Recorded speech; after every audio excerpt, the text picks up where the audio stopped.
వీరి ప్రజలారా, ప్రభువైన నామమున ఈ క్రిస్మస్ సందర్భంగా మీకు శుభములు తెలియజేస్తూ ఉంటున్నాను. ప్రభువైన క్రీస్తు ప్రభువారు పాపులను రక్షించుట కొరకై క్రీస్తు యేసు ఈ లోకమునకు అందరూ పాపము చేసి దేవుడు అనుగ్రహించు మహిమను పొందలేకపోవచ్చున్నారు అని పరిశుద్ధ బైబిల్ సెలవిస్తా ఉంది. పరిశుద్ధ బైబిల్ ఈ విధంగా సెలవిస్తా ఉంది, ఏలైనగా పాపము వలన వచ్చు జీతము మరణం. నువ్వు నమ్మి విశ్వసించి నీ హృదయంలో చేర్చుకున్నట్లయితే నీ పాపములు ప్రభువైన యేసు క్రీస్తు ప్రభువారు క్షమించి ప్రభునికి పవిత్రపరిచి తన రక్తము చేత నిన్ను శుద్ధినిగా చేసి తన కుమారుడిగా యేసు ప్రభువులోనే శాంతి, యేసు ప్రభువులోనే నెమ్మది, యేసు ప్రభువు నమ్మితేనే సమాధానము, యేసు ప్రభువును నమ్మితేనే బాధల నుండి, పాపము నుండి, శాపము నుండి విముక్తి కలుగుతుంది.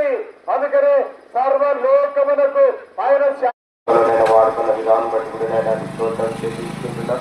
దేవా సహాయం చేయి ప్రభావ. మరి మా ఈ ఉదయకాల సమయంలో ప్రభావ మరి కోయినగర్ 50 టౌన్లో ప్రభావ మీ యొక్క రాజు సువార్తను ప్రకటిస్తుండగా తండ్రి నువ్వే మాకు తోడుగా ఉంది. క్రీస్తు గురించి కొన్ని మాటలు మీకు చెప్పాలని మేము ఆశపడుతున్నాం. మీరు ఎక్కడున్నా ఈ మైకు వైపు ఒక 5 నిమిషాలు మీ యొక్క మనసును కేంద్రీకృతం చేయాలని మేము కోరుతున్నాం. అదేమనగా పరిశుద్ధమైన బైబిల్ గ్రంథంలో ఈ విధంగా రాయబడుతూ వచ్చింది. తలకు మొండ కిరీటము కాళ్ళ చేతులు గాయాలమ్మ, నీ పాపం కొరకే నేను బలి అయ్యానన్నాడమ్మ. తలకు మొండ కిరీటము కాళ్ళకు చేతులు గాయాలమ్మ. మీ పరిశుద్ధినన్న మీ యొక్క మరణ భూస్థాపన పునరుద్ధానమును మీ యొక్క ప్రేమను ప్రభా ఈ ప్రజలందరూ చాటి చెప్తుండగా మీ దాసును బలంగా వాడుకోవాల్సిన ప్రార్థిస్తూ ఏసునామమున ప్రార్థించుచున్నాను తండ్రి. ఆమేన్. రమ్మంటున్నాము, వెలుగునొద్దకు రమ్మని పిలుస్తున్నాం. సహోదరుడా, సహోదరి, రండి రండి, వెలుగునొద్దకు రండి.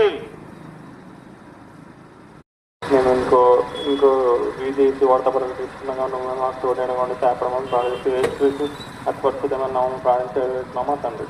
ఆమేన్.